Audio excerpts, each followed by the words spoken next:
باللہ من الشیطان اللعین الرجیم بسم اللہ الرحمن الرحیم الحمدللہ رب العالمین والصلاة والسلام علی اشرف الانبیاء والمرسلین وشفیع المذنبین ابی القاسم محمد وآل بیتہ الطیبین الطاہرین المعصومین المظلومین من یومنا ھذا الی قیام یوم الدین اما بعد فقط قال الله سبحانه تبارك وتعالى وقول الحق بسم الله الرحمن الرحيم قل كفى بالله شهيدا وبيني وبينكم ومن عنده علم الكتاب صلوات عزیزان گرامی، برادران ایمانی، محبان اہل بیت پیغمبر، عزیزان امام مجمع کربلا، یہ اِصال ثواب کے لیے مجلس منعقد ہے اور ہمارے یہاں جب کوئی مر جاتا ہے تو ہم اسے یوں ہی نہیں چھوڑ دیتے بلکہ بشکل اِصال ثواب ہم اسے یاد رکھتے ہیں اور اِصال ثواب کی مجالس بھی اسی لیے ہوتی ہیں کہ مرنے والے کو اس کا ثواب ملے۔ ایک گروہ ایسا بھی ہے مسلمانوں کا کہ جو اِصال ثواب کا قائل نہیں ہے اور وہ یہ کہتا ہے کہ مرنے کے بعد مردے کو اِصال ثواب نہیں کیا جا سکتا۔ ہمیں اس بحث میں زیادہ نہیں کچھ پڑھنا ہے، صرف اتنا عرض کرنا ہے اِصال ثواب کا مطلب ہے ثواب کا بھیجنا۔ اب جس کے پاس ثواب ہوگا وہی اپنے مردوں کو ثواب بھیجے گا، اور جس کے پاس ثواب ہوئے گا نہیں تو وہ کیا بھیجے گا؟ ایک اور صلوات بھیجیے۔ تو جس کے پاس ثواب ہے ہمیں اللہ ہماری ہر نیک عمل کا ہمیں اجر و ثواب دیتا ہے۔ اب وہ ہم ثواب اپنے مردوں کو بھیجتے ہیں تو ہو سکتا ہے کوئی یہ کہے کہ سارا ثواب تو آپ مردوں کو بھیج دیتے ہیں تو آپ کے پاس کیا بچے گا؟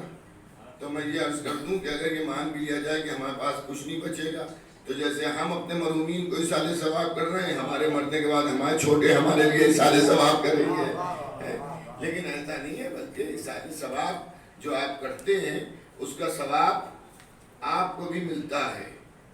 اور اس کی مثال میں ایک واقعے سے عرض کر دوں کہ جب پانچویں امام محمد سے ایک مناظرہ سمجھ لیجئے ایک راہب کا ہوا تو اس نے کہا آپ مسلمانوں کا یہ عقیدہ ہے کہ جنت میں میوے جو ہیں وہ استعمال ہوں گے مگر کم نہیں ہوں گے۔ یہ دنیا کا دستور ہے نا، یہاں ماشاءاللہ تبرک کا پورا ٹب بھرا ہوا ہے، لیکن یہ ابھی بھرا ہوا ہے، لوگ آتے جائیں گے، اس میں سے تقسیم ہوتا جائے گا، تھوڑی دیر کے بعد یہ ہوگا کہ صاحب پورا ٹب جو ہے وہ خالی ہو گیا، علیکم السلام، اور اس میں کچھ نہیں بچا۔ کیوں نہیں بچا؟ کہا بھائی جب تک کہ لوگ نہیں آئے تھے تقسیم نہیں ہوا تھا، تبرک رکھا ہوا تھا، اور جب لوگ آئے سب میں تقسیم ہوا تو سب تبرک خرچ ہو گیا۔ لیکن جنت کا معاملہ یہ ہے کہ بڑھتا رہے گا مگر شے اتنی کی اتنی رہے گی۔ جنت میں خرچ ہوتا رہے گا مگر اتنی کی اتنی برکت یہ ہوگی، اتنی کی اتنی ہے۔ یہ تبرک بڑھ رہا ہے لیکن صاحب وہ خالی نہیں ہوا، جہاں تبرک رکھا ہے جتنے آئے تھے سب کو تبرک مل گیا، پھر اتنے کا اتنا رکھا ہوا ہے۔ تو عزیزان گرامی، جنت میں کیا ہوگا؟ تبرک جو ہے جو بھی وہاں میوے ہوں گے وہ استعمال ہوں گے، جنتی اسے کھائیں گے، لیکن وہ کم نہیں ہوں گے۔ تو اس نے پوچھا کہ یہ بتائیے اس کی دنیا میں بھی کوئی مثال ہے؟ تو امام نے ارشاد فرمایا، پانچویں امام نے، اس کی دنیا میں مثال ایسی ہے جیسے ایک چراغ سے تم 2 چراغ 4 چراغ 1000 چراغ بھی روشن کر دو تو جو چراغ روشن کر رہا ہے اس کی روشنی میں کمی نہیں ہوگی، بلکہ چراغ روشن ہوتے جائیں گے اور روشنی بڑھتی جائے گی۔ ایک صلوات بھیجیے۔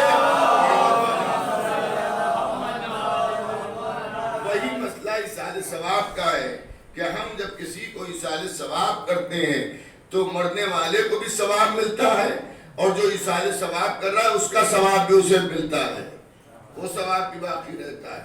تو عزیزان گرامی، کوئی یہ نہ سوچے کہ ہم نے اِصال ثواب کر دیا تو اب ہم آپ کو ثواب چلا گیا، نہیں، ثواب کے حقدار آپ بھی رہیں گے، آپ کو بھی ثواب ملے گا اور مرنے والے کو بھی ثواب ملے گا۔ ایک اور صلوات بھیج دیجئے محمد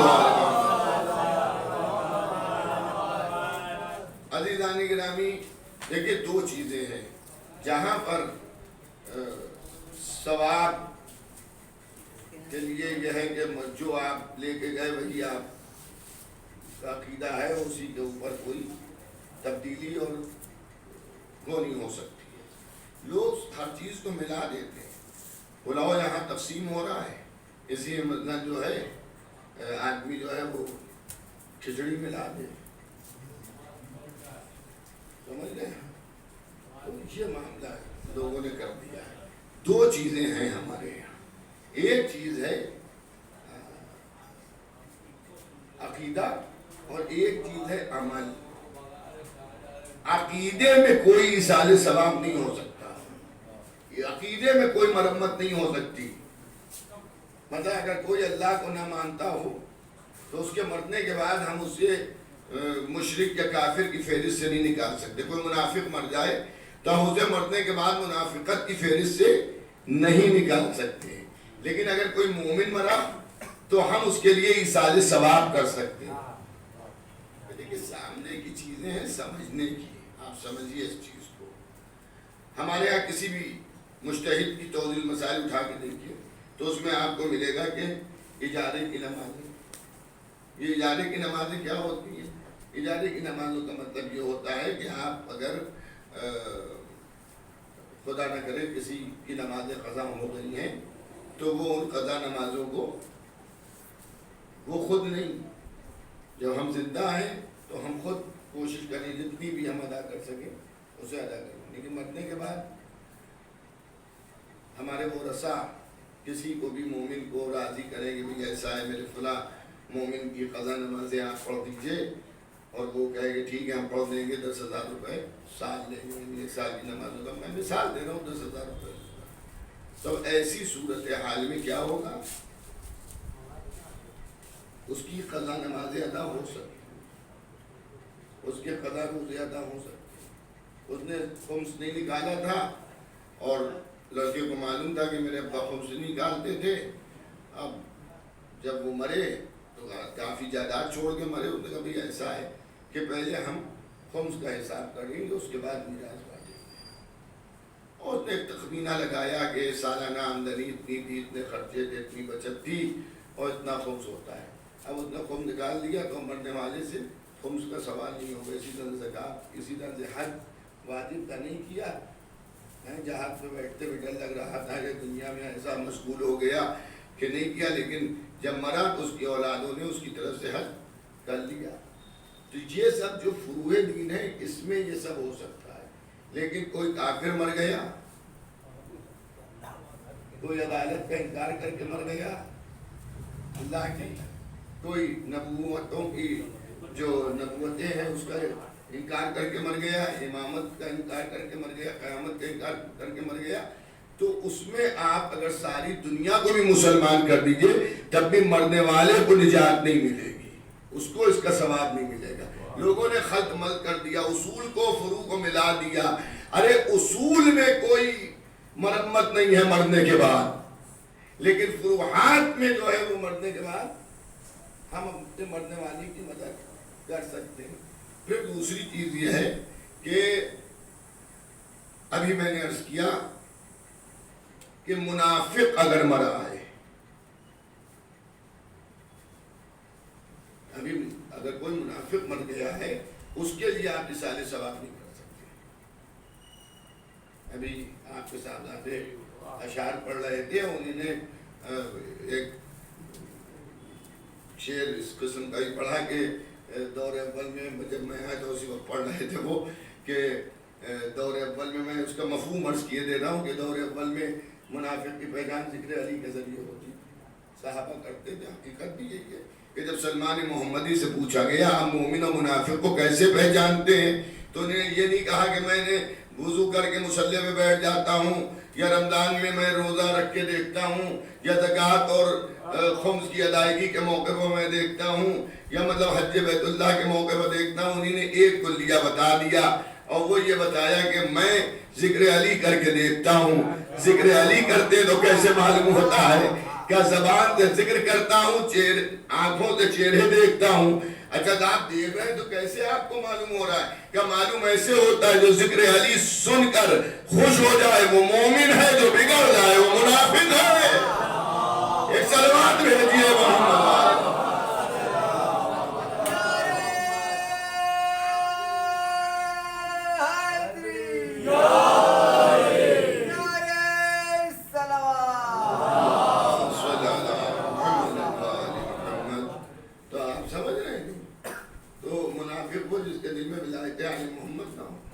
تو منافق کا، اور آپ کو معلوم ہے دیکھیے 3 کیٹیگریاں ہیں۔ ایک مشرک جو جنت میں نہیں جائیں گے، ایک کافر وہ جنت میں نہیں جائیں گے، یعنی اللہ کا انکار کرنے والے، اور تیسرے کون؟ منافق۔ اچھا جس طرح سے جنت کے درجات ہیں اسی طرح سے جہنم کے درجات بھی ہیں، سمجھ رہے ہیں آپ؟ تو یہ منافق جو ہے سب سے بدترین درجے میں رکھا جائے گا۔ کافروں مشرکوں سے بھی بدتر درجہ جو ہوگا وہ کس کا ہوگا؟ منافق کا۔ اور منافق کون ہوگا؟ کہ جو ولایت امیر المومنین مولا متقیان کا منکر ہو۔ ایک صلوات اور بھیجیے۔ اچھا صاحب، ابھی ہمارے پڑوسی ملک میں پاکستان میں ایک مولانا ہیں جو انڈیا بھی آ چکے ہیں، مولانا شہنشاہ حسین صاحب۔ انہیں نے یزید کے باپ کے متعلق کچھ پڑھا، مجلس میں یہ چیز مطلب میں نے وہ سنی نہیں ویڈیو ان کی، انہیں نے کیا پڑھا، لیکن یہ مجھے معلوم ہے کہ انہیں نے کچھ پڑھا جس پہ وہاں کے کچھ معاویہ پرست مسلمان وہ بگڑ گئے، اور انہوں نے جو ہے اس کے اوپر بڑا ادھم مچا رہا ہے، اور ان کے خلاف FIR کرائی ہے، اور ان کی گرفتاری کی مطالبہ ہے، اور ساتھ ہی ساتھ یہ بھی کہ ان کو پھانسی کی سزا دی جائے۔ تو بھیا پھانسی کی سزا جو ہے وہ سب کو دیجئے، خالی شہنشاہ حسین صاحب کو کیوں دیجئے؟ معاویہ کو اچھا کس نے سمجھا ہے؟ یزید کے باپ کو اچھا کس نے سمجھا ہے؟ میں مختصر 2 جملے عرض کر دوں، بات سمجھ میں آ جائے گی۔ اگر یزید کے باپ کو سمجھنا ہے کہ یزید کا باپ ہے کون، معاویہ کی، اگر کوئی مجھ سے کہے کہ اس کے سلسلے میں آپ چند جملے بتا دیجئے کہ وہ کیا ہے، تو میں کہوں گا اس کے کردار کو سمجھنے کے لیے صرف آپ اتنا سمجھ لیجئے کہ وہ یزید کا بھی باپ ہے۔ ایک اور صلوات بھیجیے محمد و آل محمد۔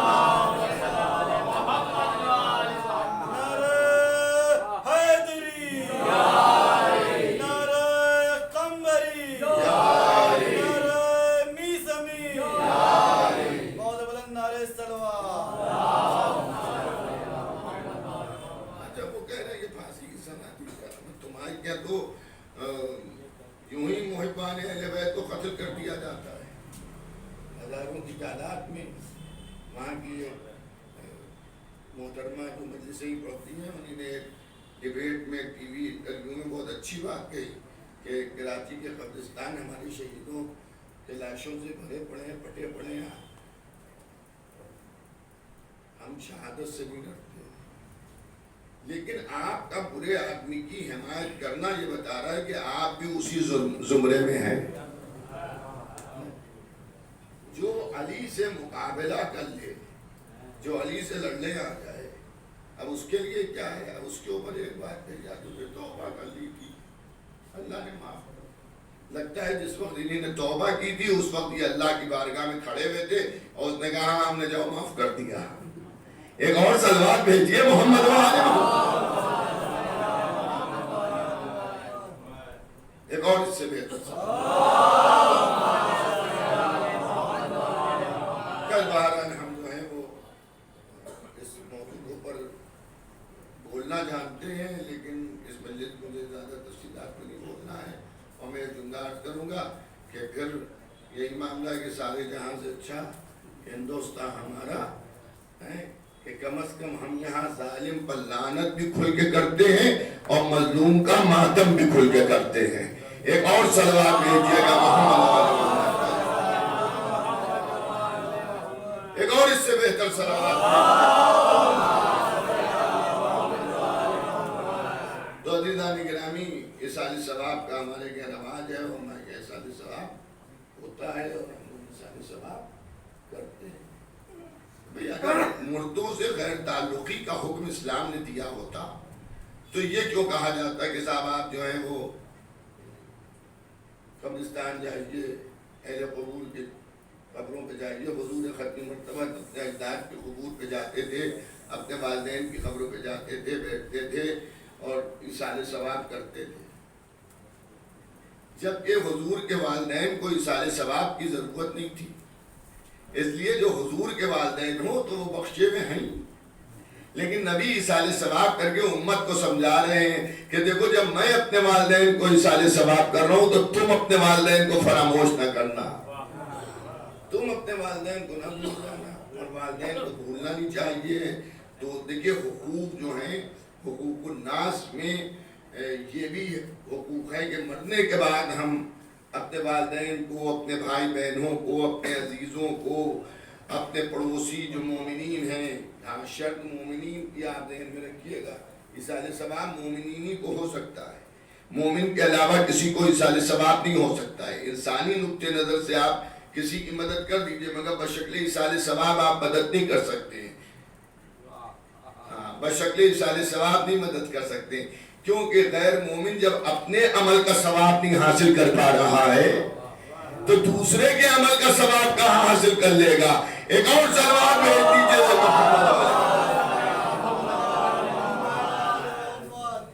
تو عزیزان گرامی، برادران ایمانی، محبان اہل بیت پیغمبر، عزاداران امام مظلوم کربلا، ایصال ثواب جو ہے وہ کس کو ہوتا ہے؟ مومن کو ہوتا ہے.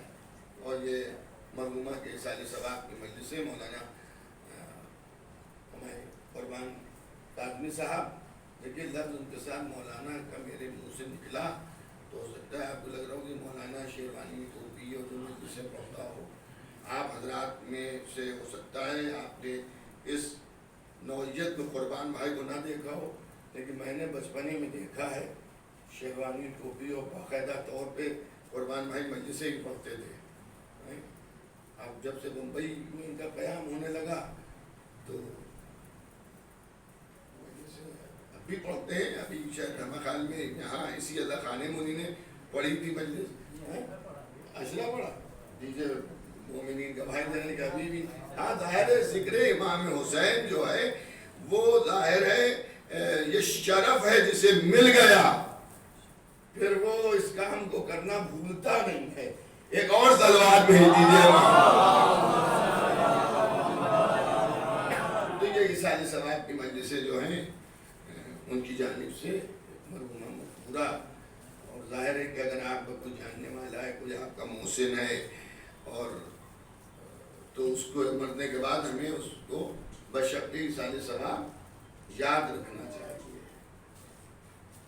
اور اب اس وقت میرے ذہن میں نہیں آ رہا ہے کہ میں نے کسی کتاب میں پڑھا تھا یا کسی بزرگ سے سنا تھا، کسی بزرگ عالم سے، کہ جب آپ کسی مردے کے لیے ایصال ثواب کرتے ہیں، توجہ رکھیے گا، جب آپ کسی مردے کو ایصال ثواب کرتے ہیں تو جسے آپ روز ایصال ثواب کرتے ہیں، کسی ایسے کو آپ والدین ہیں یا جاننے والے ہیں، بہن بھائیوں میں کوئی مر چکا ہے، دوستوں عزیزوں میں کوئی دنیا سے رخصت ہو گیا ہے، تو ایسے میں جس کو آپ روز ایصال ثواب کرتے ہیں، اگر آپ کسی دن بھول جائیں اسے ایصال ثواب تو وہ اللہ کی بارگاہ میں اس شخص کے لیے دعا کرتا ہے کہ پروردگار میرا فلاں عزیز مجھے ایصال ثواب کرتا تھا، آج اس نے ایصال ثواب نہیں کیا، کہیں کسی مصیبت اور پریشانی میں تو مبتلا نہیں ہے. سمجھ گئے آپ؟ ایک ایصال ثواب کا یہ. دوسرا پیدا یہ ہے کہ جن مرحومین کو ہم ایصال ثواب کرتے ہیں تو اس کے لیے بھی یہ چیز میں نے کسی بزرگ سے سنی ہے کہ اگر کسی کے لیے ایصال ثواب کر رہے ہیں، مثلا ہم نے اپنی زندگی میں 150 آدمی ایسے مرے کہ جو ہمارے قریبی تھے، ہم ان کو ایصال ثواب ہم نے ان کو کیا، تو جب آدمی خود مرے گا تو وہ ارواح مومنین اس کے استقبال کے لیے آئیں گی. ایک صلوات بھیج دیجیے.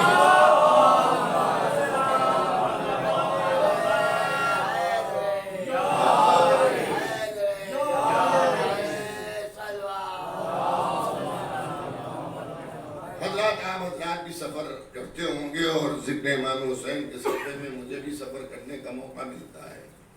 اگر کہیں ایسی جگہ پر ہمیں فلائٹ لینڈ کرے کہ جہاں کوئی جاننے والا نہ ہو تو ایسی صورت میں تھوڑا سا انسان کے دماغ پر ایک پریشر آتا ہے. نئی جگہ ہے, کہاں ٹکنا ہے, کیا ہونا ہے, جبکہ ہم لوگوں کے ساتھ بہت کم ایسا ہوتا ہے, اس لیے کہ ذکر امام حسین کا ایک شرف ہے کہ جہاں جائیے وہاں لوگ مل جاتے ہیں.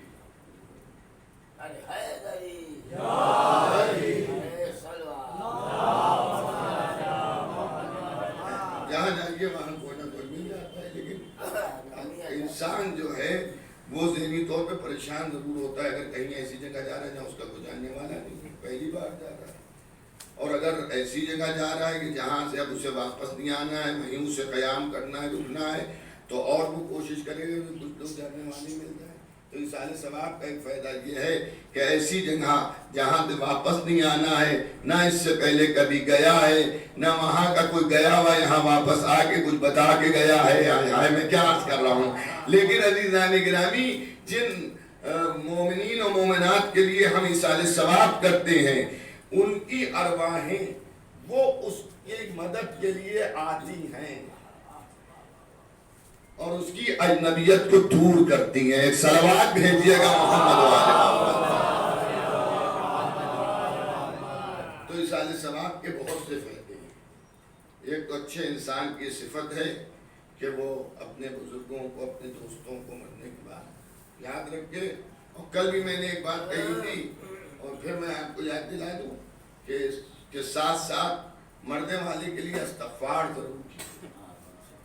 پروردگار کھلا مومن مدن میں کہہ دوں کوئلہ رضا حسین جو جن کے ایصال ثواب کی رضا حسن کوئلہ رضا حسن جن کے ایصال ثواب کی مجلس ہے, ہم میں سے ان سے کوئی بھی واقف نہیں ہے, لیکن ایک رشتہ ایمانی ہے کہ اگر محب اہل بیت نہ ہوتی تو ان کے ایصال ثواب کے لیے مجلس نہ ہوتی ہے.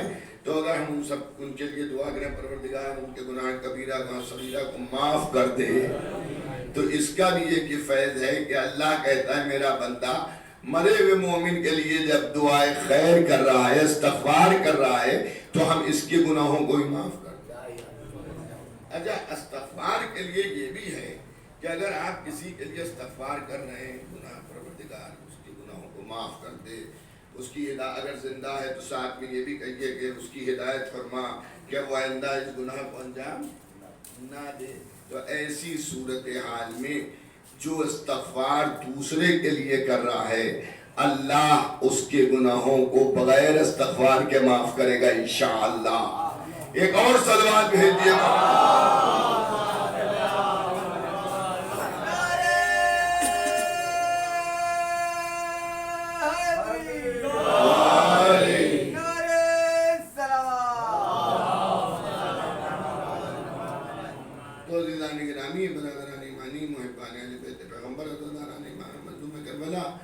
تو ہمارے ایصال ثواب ہے, لیکن پھر میں عرض کر دوں آخرت کے ہر معاملے میں, جی آخرت کے ہر معاملے میں فائدہ اسی کو پہنچے گا کہ جو علی ولی اللہ وصی رسول اللہ و خلیفتہ بلا فضل کا قائل ہوگا.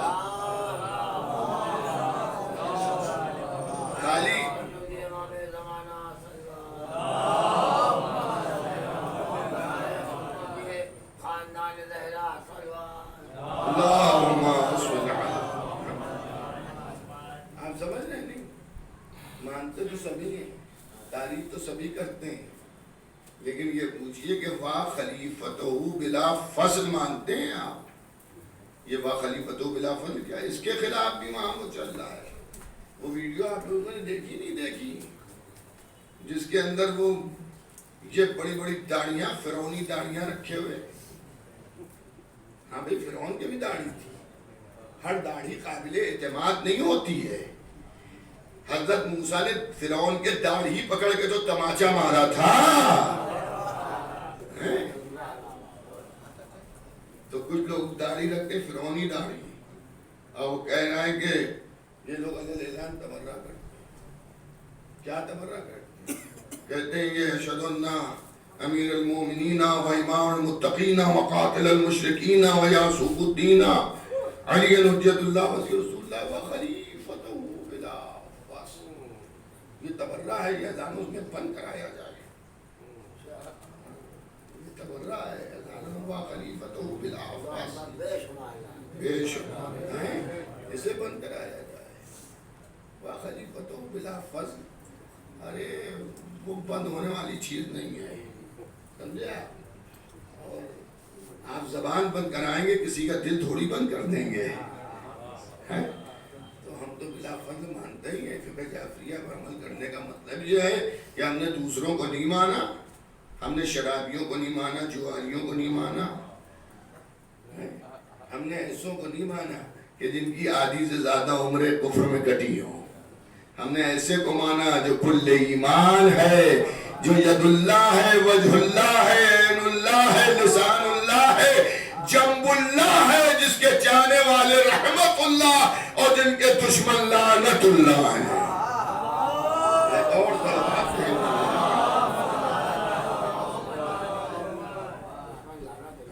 تو عزیزان گرامی یہ یاد رکھیے گا، مرنے کے بعد فائدہ اسی کو ملے گا جو خلیفۃ بلا فضل. رسول کے بعد سلسلہ خلافت و امامت میں وہ رسول کے بعد مولا علی کو مانے، اس کے بعد امام حسن، اس کے بعد امام حسین السلام، اس کے بعد امام زین العابدین علیہ السلام، اس کے بعد امام محمد باقر علیہ السلام، اس کے بعد امام جعفر صادق علیہ السلام، اور اس کے بعد امام موسی کاظم علیہ السلام، پھر امام علی رضا علیہ السلام، پھر امام محمد تقی علیہ السلام، پھر امام علی النقی علیہ السلام، پھر امام حسن عسکری علیہ السلام، اور آخری حجت قائم آل محمد کو مانے.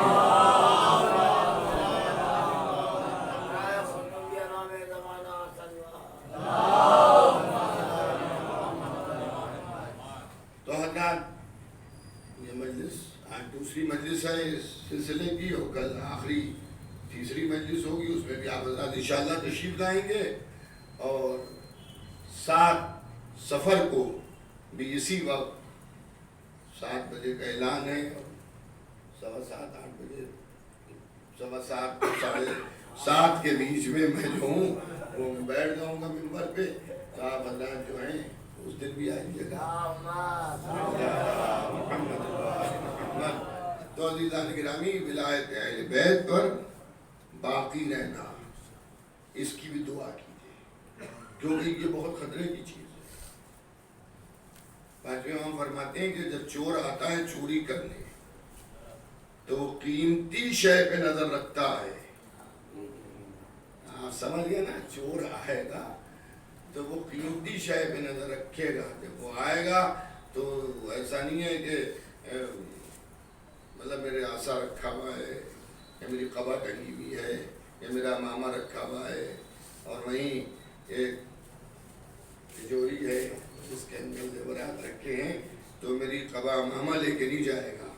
وہ تجیری پر نظر کرے گا کہ جس میں جواہرات رکھے ہیں. آپ سمجھ رہے ہیں نہیں؟ تو شیطان جب مومن کے پاس چور بن کے آتا ہے، اس کے قلب میں داخل ہونا چاہتا ہے، تو وہ دوسری چیزیں نہیں دیکھتا ہے، وہ کہتا ہے ولایت کو نکال لو، معاملہ صحیح ہے. بس وہ کامیاب ہو گیا. ولایت ہے. ایک مثال تو لیجیے، اس کے بعد رکھتے مسائل پر مجلس تمام. یہاں مجلس ہو رہی ہے اور یہاں یہ لائٹیں چل رہی ہیں، میک چل رہا ہے، اور پنکھے چل رہے ہیں. یہ سب کہاں سے چل رہے ہیں؟ بجلی سے چل رہے ہیں، الیکٹرسٹی سے چل رہے ہیں. اب ایک صورتحال یہ ہے کہ کوئی میرا یا قربان بھائی کا دشمن آئے یا مولا حسین کا دشمن ہو، کوئی مجلس گڑبڑا دو، تو کہ ایسا ہے میک بند کر دو. 2 منٹ کے لیے ہر آدمی دیکھنے لگتا ہے. اس نے آیا اور اس نے چاہا کہ میک کو بند کرے. ساجد بھائی بیٹھے ہوئے ڈاٹا، کیا کر رہا ہوں میں؟ اچھا یہاں تو یہ ادھر دیکھ رہے ہیں، تو چلو ادھر سوئی بورڈ پا جائیں، پنکھا بند کر دیں، جب گرمی میں لوگ پریشان ہوں گے تب بھی مجلس ڈسٹرب ہوگی۔ وہاں جو مومنین بیٹھے تو انہوں نے اسے پکڑ کے ڈانٹا، تو اچھا ایسا کرو کہ بلب بجھا دو۔ آپ میں سے کوئی کھڑا ہوگا، انہوں نے کیا بدتمیزی کر رہے ہو، مجلس ہو رہی ہے تم سوئچ بورڈ کے اوپر یہ بلب کو آف کر رہے ہو۔ اگر چور یا دشمن شاطر ہے وہ اندر آئے گا نہیں، وہ جہاں سے پاور سپلائی ہے وہیں سے وہ تار کاٹ دے گا، سوئچ کھلے رہیں گے، مشین کھلی رہے گی، نہ مائک چلے گا، نہ پنکھے چلیں گے، نہ لائٹ جلے گی۔ اب آپ سمجھیں، ایک تو کام یہ ہے کہ وہ نماز سے گمراہ کرے، روزے سے گمراہ کرے، زکوٰۃ سے گمراہ کرے، اس نے گمراہ کیا۔ مجلس حسین میں آپ آئے، عالم ذاکر خطیب نے نماز کی اہمیت بیان کی، آپ پھر سے پڑھنے لگے نماز۔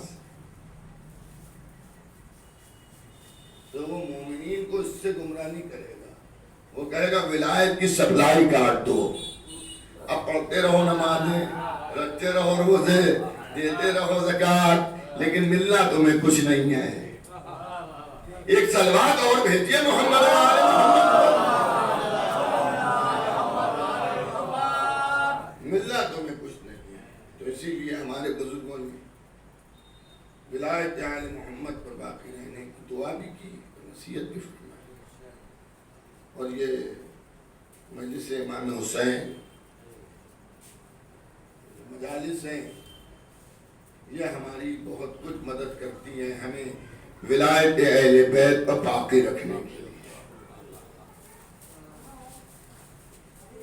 وہ ایک محاورہ بولا جاتا ہے، 100 سونار کی ایک لوہار کی، وہ کھٹ کھٹ کھٹ کھٹ کرتا رہتا ہے سونار، لیکن لوہار کا ایک دھن چلتا ہے زمان کا برابر ہو جاتا ہے۔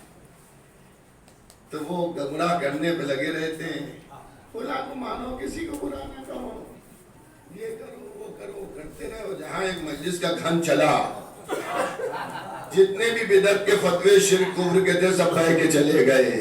ایک اور صلوات بھیجیے محمد۔ تو عزیزان گرامی، یہ بڑی رحمتوں اور برکتوں کا مہینہ ہے، اس لحاظ سے اس میں ہمیں یہ شرف ملتا ہے کہ ہم فرش امام حسین پہ بیٹھتے ہیں، اور ذکر امام حسین کے ذریعے ہمیں اجر و ثواب۔ یہ دن معمولی دن نہیں ہے، جیسے عمومی طور پہ آدمی عاشورے کے بعد سوچتا ہے کہ اب عاشورہ ہو گیا اور سب معاملہ ختم نہیں، ختم نہیں ہے۔ بھائی کی مصیبتوں کے دن ختم ہوئے، ظاہری، ورنہ شہادت کے بعد بھی امام حسین رو رہے ہیں۔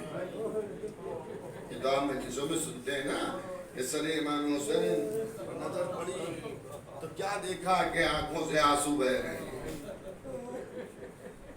لیکن جہاں پر امام حسین کا امتحان ختم ہوا، وہاں سے جناب زینب کا امتحان شروع ہوا۔ خدا نہ ایسی مصیبت کسی پہ ڈالے۔ دوستوں عزیزوں، میں آپ سے ایک سوال کرنا چاہتا ہوں، ماشاءاللہ اتنے افراد یہاں تشریف فرما ہیں، کہ یہ بتائیے اگر کسی کے مرنے کی آپ خبر سنتے ہیں اور آپ جاتے ہیں، بھئی میرے اوپر تو یہ چیز اثر کرتی ہے، میں سمجھتا ہوں آپ سب پر بھی کرتی ہوگی، کیونکہ یہ انسانی فطرت میں ہے۔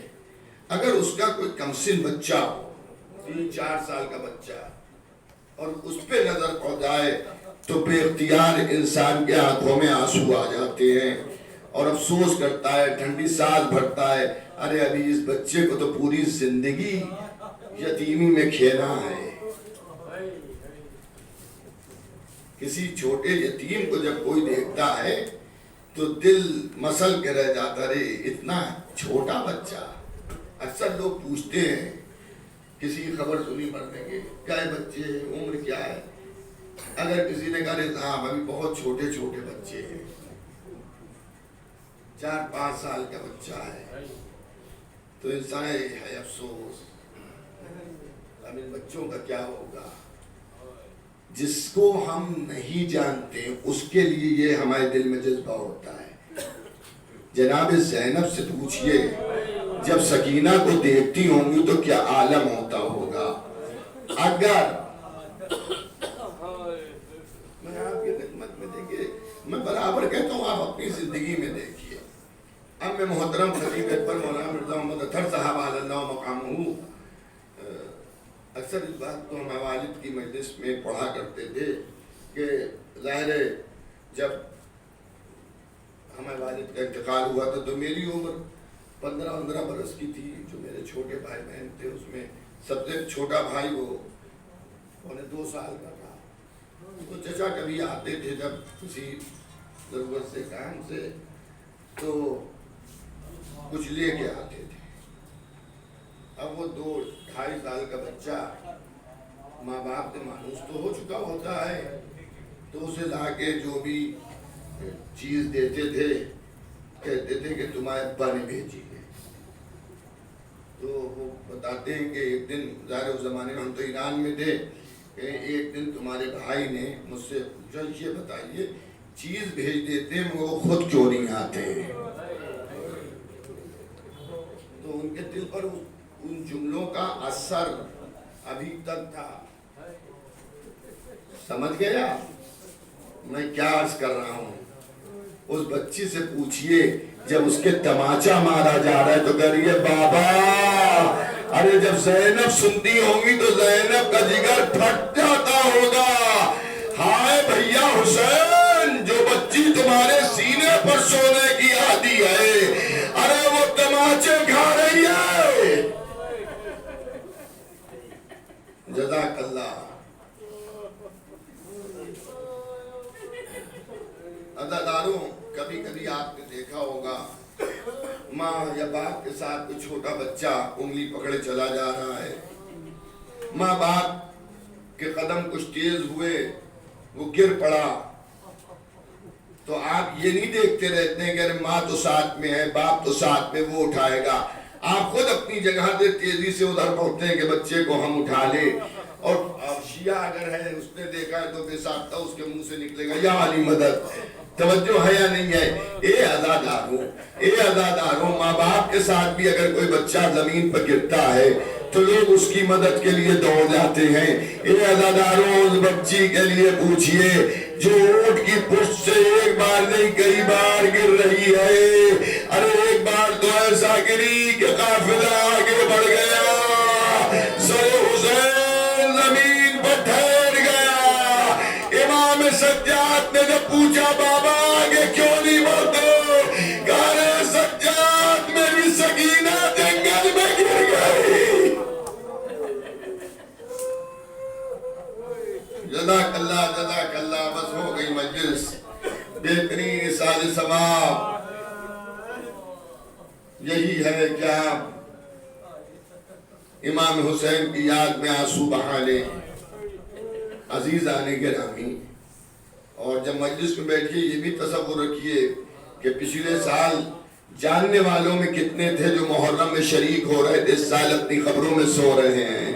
خدا آپ کو طول عمر دے صحت و سلامتی دے. یہ ایام ادا آپ کی عمر کے آخری نہ ہوں لیکن زندگی کا کسی کی کوئی بھروسہ نہیں ہے. یہ سوچ کے مجلس میں روئیے کہ اگر مر گئے تو فاطمہ زہرا سے شرمندگی نہ ہو. اے عزادارو اب جو زینب نے دیکھا ایک بی بی گود میں سکینہ کو لیے میں ہے بچی کو زینب نے لیا کہا اے بی بی خدا آپ کی گود کو سلامت رکھے. ارے اتنا سننا تھا اس بی بی نے اپنے چہرے سے نقاب کو رکھ دیا. اے زینب تم نے پہچانا نہیں ارے کربلا میں میری گود اجڑ گئی. زینب رو رہی اماں گھر اجڑ گیا اماں بھیا مارا گیا اماں سر سے چادریں چھن گئی اماں سکینہ تماچے. الا لعنت اللہ علی القوم الظالمین. سيعلم الذين ظلموا أيام ينقلبون إنا لله وإنا إليه راجعون. پروردگار عالم مرحوم آپ کو اللہ رضا حسن صاحب ان مرحومہ کے گناہ کبیرہ و صغیرہ کو معاف کر دے اور اس مجلس کا فضائل و مصائب کا ثواب مرحومہ کی قبر میں ان کی روح کو پہنچے. پروردگارہ محبان اہل بیت کی حفاظت فرما. پروردگارہ محمد و آل محمد کا واسطہ بیماروں کو صحت کاملہ عنایت فرما. حضرات میری والدہ بھی علیل ہے، ان کے حق میں بھی دعا کیجئے کہ پروردگار عالم ام البنین کے صدقے میں، مادر حسنین کے صدقے میں انہیں جلد سے جلد صحت کاملہ عنایت فرمائے. پروردگارہ محمد و آل محمد کا واسطہ جنت البقیع و جنت المعلا پہ جلد سے روض تعمیر ہو جائیں اور ہم سب کے زمانے کے امام کے ظہور کو تعجیل فرما. حضرات کل بھی انشاءاللہ اسی وقت مجلس ہوگی، اس میں بھی آپ حضرات تشریف لائیے گا اور 1 مرتبہ سورہ الحمد اور 3 مرتبہ سورہ توحید کی تلاوت فرما گا مرحومہ مغفورہ فعلا رضا حسن صاحبہ کی روح کو اس سال